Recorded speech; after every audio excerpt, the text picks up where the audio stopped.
did I ever have someone to lean on to and talk Yeah. to get out of this? And the answer is no. Support was available, but me taking that support, I'm thinking about all these other things now that I told you about. It's going to count against me. I'm going to be an outcast from my camaraderie. People are going to see it as a weakness. All of those things, you know. Yes. And once people start seeing you going for help or being admitted, it creates a perception to say these people aren't cut out for it. Over time, that all these things that I faced, tragedies, violence, death, all of those things, started accumulating. But I started seeing myself taking it out in my personal space. Sure. It's cost me relationships, it's cost me friendships. And that's when I started to sing like, you joined the police to do one thing, but in your person, yes, you're this big hero to other people, but at home, who are you really? Are you showing up for the people that supported you to get into this journey that you are in now? And so for me, I started seeing the damage it was doing in my personal life. Sure. I started seeing that the burden became heavier. Burden became heavier in the sense that I didn't feel comfortable enough to talk about what I was going through. Okay. But it's twofold. Because firstly, I couldn't talk about the work Yeah. itself. But secondly, I couldn't also now talk about how it was affecting me because I would be seen as weak and you don't want that negative attention around. Yeah. And so I decided, you know what? I joined the police. I might as well make the most out of this journey. I was doing courses, I was studying, and so forth, because I knew policing is not going to be forever. Because I think, as we spoke about earlier, I wanted to break that cycle, right? And who's going to break the cycle? Nobody's going to do it for you. Preach. You have to take the action. Yeah. I always talk about something about pressure points. You know, you have goals for a month or 3 months or 6 months.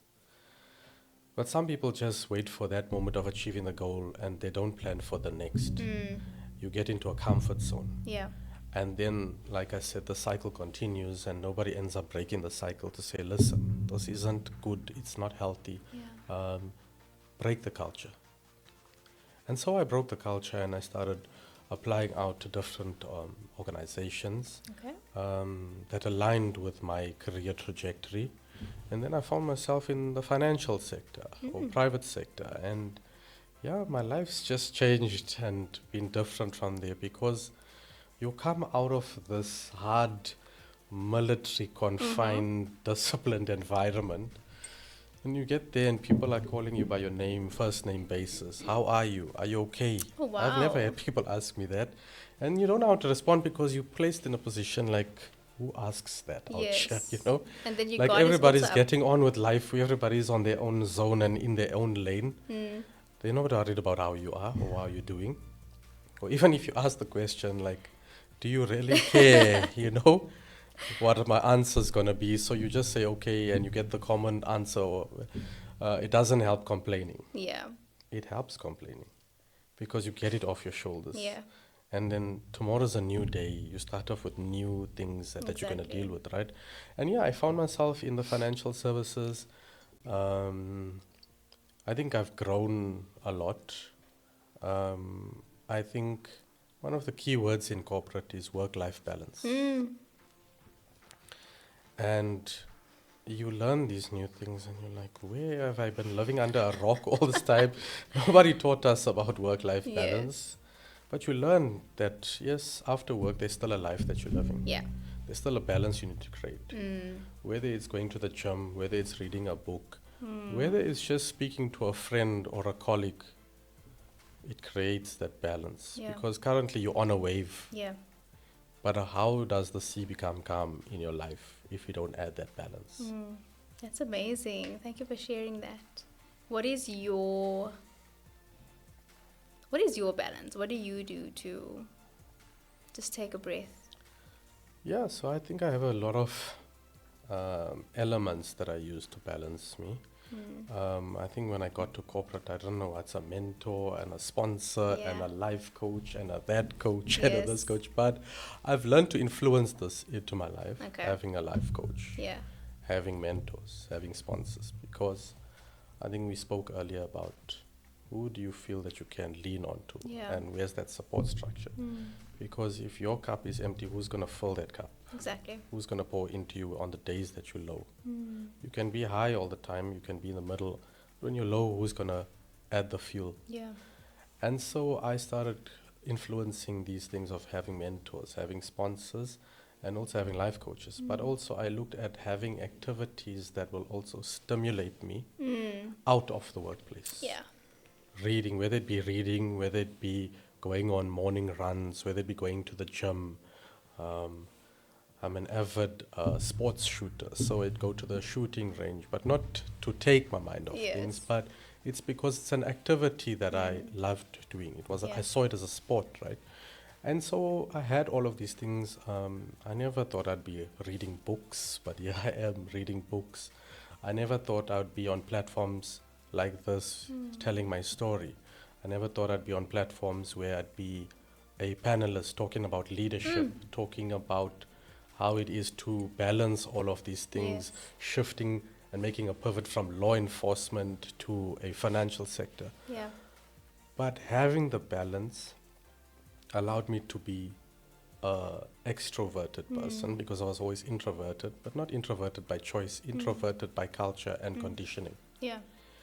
And so when I started talking out, I started becoming more confident, not only in myself, but that it's okay to talk. Yeah. People will always judge, people will always say things, but at least you know in your heart that you've come out with something Yes. and you've released that pressure that's been holding you down. Yeah. And so, yeah, like I said, I've had different things. I've learned now to go on holidays and explore places and not just get away from the hustle and bustle, Yeah. but do it for an actual reason, to switch off, to unwind, and to also know how to show up for the people around you. Because it gets lonely out there. Yeah. It gets lonely out there, and who better than to have a support structure that's there to support you in the good times and in the bad times? I mean, you and I know we've won awards and stuff like that. It's all nice when people are sending you messages, praising you, whatever. Yeah. But when all of that fades away, you still come back to your space where it could be lonely if you're not talking. It could be a place where you don't want to be, because let me tell you, silence is deafening. And a lot of things can happen in silence. Yeah. I just want to give you the credit for having the ability, courage, and confidence to tell yourself, this is not where I want to be. I need to do something better. I need to get out of it.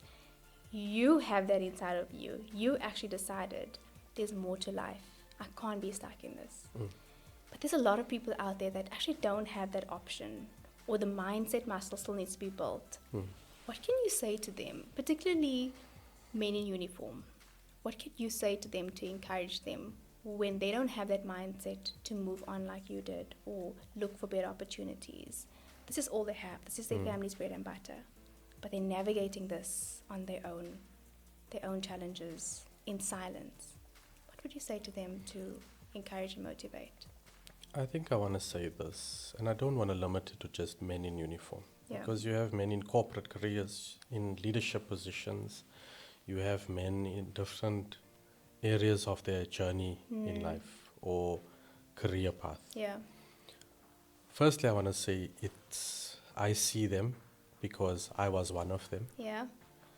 I want to say that I know what you're going through because I was there. Sure. But if my story today can become someone's breakthrough, then I want you to hear this.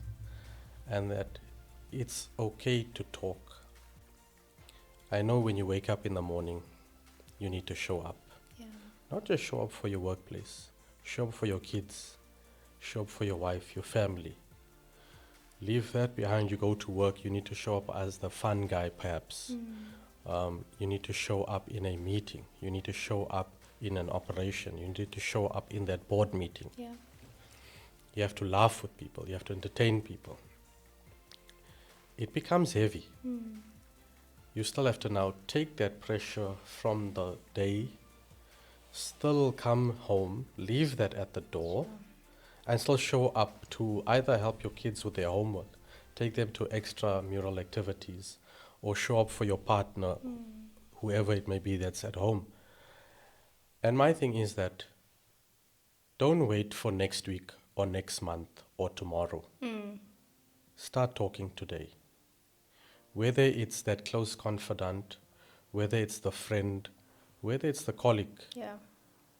find someone that you can trust and talk to, because the first step is to talk, and that starts slowly releasing the pressure. But also, I want to say this is that sometimes if someone is quiet and not responding to what you're saying, it's okay, because there's a difference between listening and hearing. Yeah.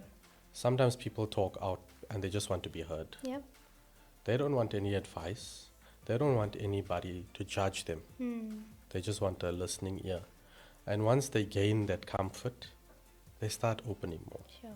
You start opening up and you start feeling lighter. And I think that's what I want to say.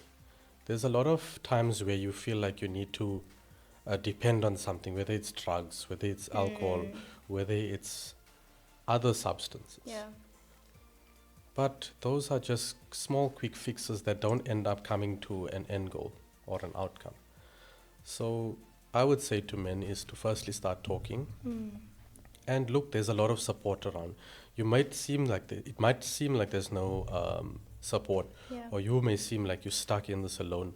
And there's a lot of professional services. There's a lot of organizations. I mean, UF Purpose is an organization that is supporting mental health awareness, not just for men, but Yeah.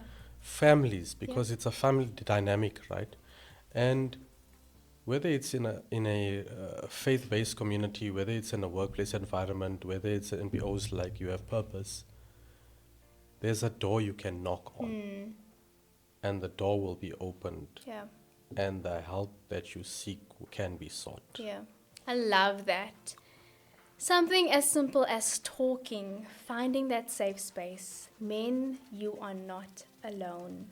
There is a support structure out there. You don't have to struggle with this alone. The world needs to see you. The world needs to hear your stories. Gerald, I'm not sure if you have heard of the amount of suicides that Cape Town has experienced. These are reported suicides, so I'm sure there's a lot more out there that happened in the country. But in Cape Town alone, we had 4 last week. 4 men who said, I can't do this anymore. Life is too much. And it broke my heart because of the lack of education. Are we supporting enough? Are we creating enough spaces for them to speak? Like, what was it that was so bad that was the final decision you had to make? There was one lady who spoke somebody off a bridge. She was driving on the bridge and it was late at night, and she toggled with this idea of stopping to help because she's a woman, alone, it's dark, safety was a priority, but she just went with the instinct. She stopped and she spoke him off that bridge. And I'm waiting for that guy so I can hear his story, but a lot of them don't get a second chance to share their story. And not enough credit is given to those who are surviving, who have survived. Have you experienced anyone in your life who has made that decision or attempted that decision? Yeah, so look, I think firstly in my personal space, I've had friends that have committed suicide because Sure. the pressure was too much. Yeah. And it was different things because I mean those were my teenage years, Sure. right? So you never had arrived into the working world or this adulting, as people say, to experience the other pressures, but so young, with let me not say so little pressure, because I wouldn't know what that person was going through, Yeah. right? But to make that decision, Yeah. it takes a lot. Exactly. It takes a lot to arrive to that point. But it also, you look at behind the scenes, were people there for him to talk, or do they talk the person down? Yeah. Like, you'll never be nothing, or, you're just useless. So those things are piercing. Yeah. Words cut deep. Exactly. And it's why I said that it starts at a very younger age and matures over time. And then you find adult men, like you mentioned, I mean, committing suicide. Yeah. But what does it take to get to that point? It's an accumulation of things. It's that support that they don't see is there. And perhaps, let me say this, kudos to you for being so visible. Whether it's on social media, whether it's out there. What I like about UF Purpose is that it's an outward facing organization and not an inward facing organization. You're not waiting for people to walk in and come with an issue or a problem that they want to deal with. You're going out there, looking at the gap and trying to close the gap and being there. So a lot of the times you'll find that if a gentleman is experiencing a problem, he'll go and search and then be like, hey, no, I'm not comfortable. I don't know this person. I don't know who they are, what they're about. But organizations like You Have Purpose, you're out there. You're approaching the person. I mean, I'm sure in your experience, you've had a lot of people that when you were, I know, and I've seen it in Sea Point where you were out there and you had a Yeah. board, let's have a conversation. Yes. I'm sure you were surprised at the amount of people that approached you because you were there at that moment. Exactly. And perhaps maybe that person was taking a jog on Sea Point because they wanted to get this off their mind. Or perhaps maybe wanted to do worse, right? But because you were there in that moment, they found a new reason and purpose to move forward. So I would say is that as much as there's organizations, is the visibility really there? Are we really talking to the needs that are out there, or we are assuming what is needed out there? And it speaks to what we spoke about earlier, that we want to see the gaps out there so that we can occupy and fill those gaps so there's no space or cracks in between that people will fall through. Exactly. Yeah. Beautiful, and thank you for giving us recognition. I'm so motivated now to do something this weekend. Thank you, Gerald. So, this is such a great conversation to be had. I'm really, really honored. I want to take it back to your childhood because I know the generation that we are living in now is not the same generation our parents grew up in. And in that moment where you had to make a decision to say, I need to do what's best for me, but you also had to tell your parents, I can't do this anymore, I have to move on.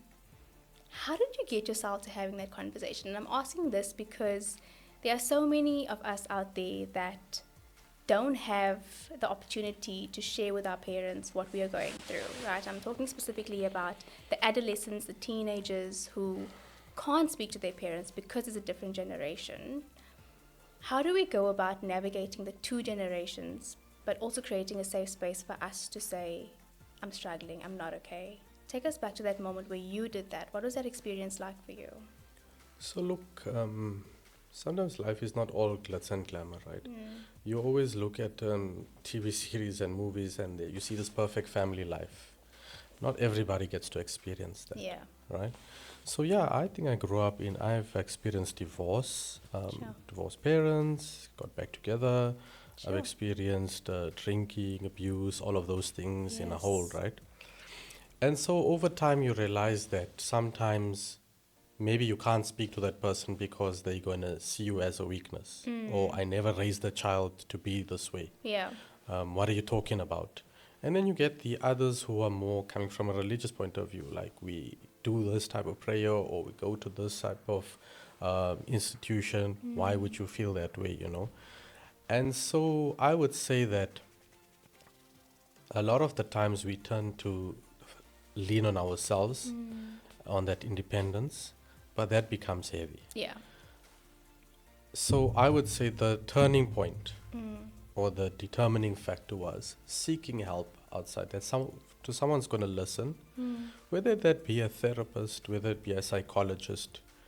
But when you get in that help, slowly start bringing the people around you into that environment. Okay. You know, there's various types of therapy. There's the individual, there's couples, there's family therapy.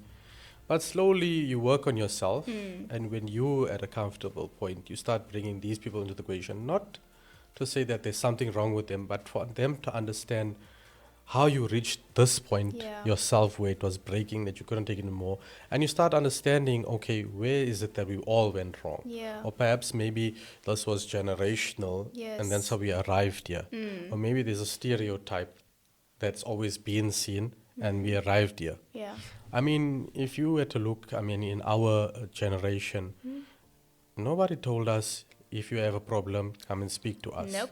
Go if you have a problem, there's where you can go to. Yes. We had to figure this out on our own, 100%. right? But I always say, be the person you never had. Yeah. And that's what you're doing today, right? You're being the person that you never had because you've seen a lot of people take that step. Yeah. So if you are in a family setting or any setting that people are allowing you to talk, take up that opportunity. If you feel you're being judged, rather go and work on those issues, Yeah. seek professional help, and then we can always revert and come back to take this person along with you on the journey. Yes. Because sometimes people can stop you from even taking that journey, and you never end up getting the help that you need. Yeah.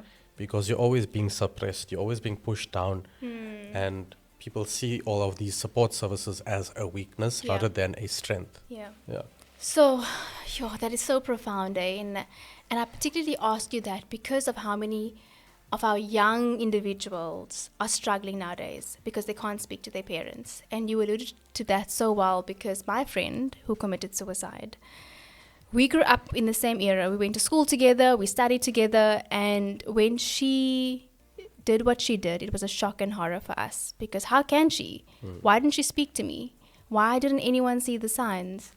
And it's because of the lack of education. It's because of us not asking the question. It's because we couldn't go to our parents to say we are struggling because it was taboo. It wasn't a language we were taught to speak about at home because they didn't know. Our parents also was living for the first time, right? Their generation didn't speak about it. And I do want to encourage the youth out there that even though you may be surrounded with people that may not have all the answers, as Gerald mentioned, he had the power inside of him. He didn't know that he did. He just had to make that decision to say, I need help. I need to speak to someone. I need a support structure. You have that same power inside of you. Struggling silently is no longer an option. Struggle, but let people know that this is what you are going through. There's so many support avenues out there. So find that safe space and speak to somebody because you deserve for the world to hear your story. The world deserves to hear what you have to say, what you've been through. Because your story, the darkness that you're experiencing now, your story could be that survival kit for somebody else. And I'm glad that you shared what you went through because your story is also a survival kit for somebody else. Not a lot of people make it out there, but you did.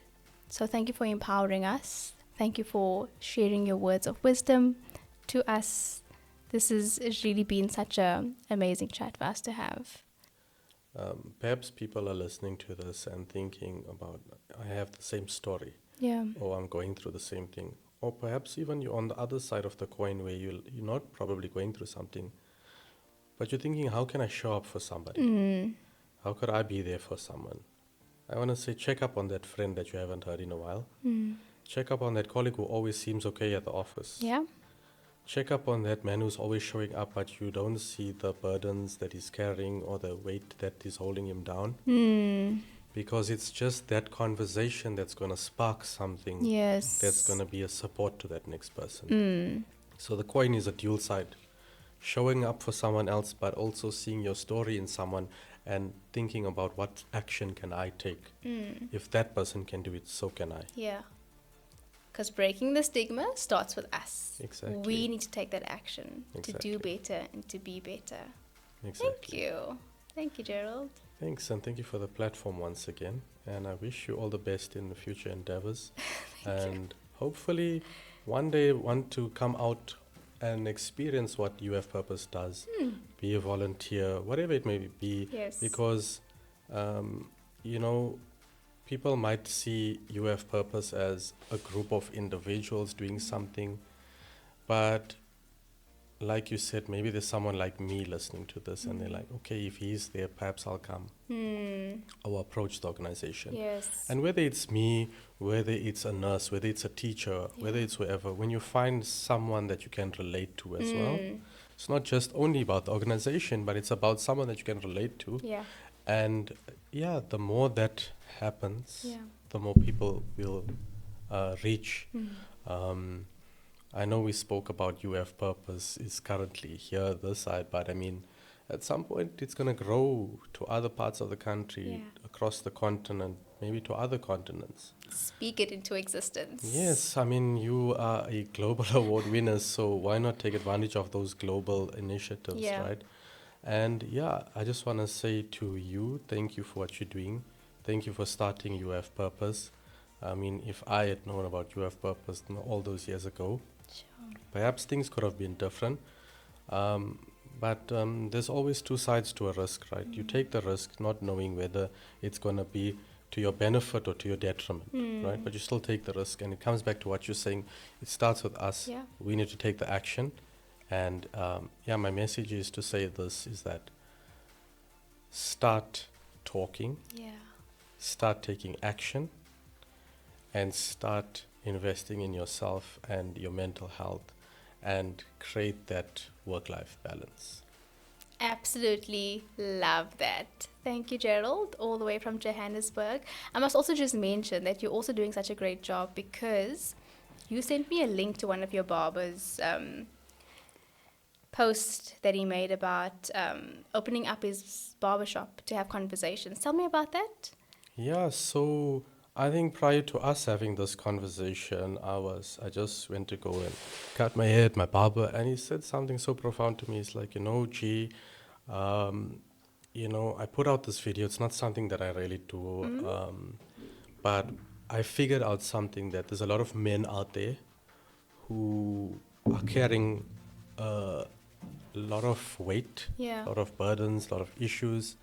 And I want to use my barber shop not just to cut hair, not just to be a safe space for guys to come and talk about other things, but I want them to just come here and feel comfortable and be able to speak to somebody. Whether it's me, whether it's another barber, whether I can create a professional environment for other people. And, about 2-3 weeks back, he had an event, Yeah. and he thought that, listen, I'm going to get together different sponsors, different activities. We're going to cut hair for free. We're going to go out to the homes and cut hair for free. But I want to have this event where it's a safe space. We're going to have coffees. We're going to cut hair. We're going to talk, have a conversation, perhaps maybe have 1 or 2 guest speakers and whatever. And he told me that he was thinking that even if 20 gens show up, it's still something. It's a start.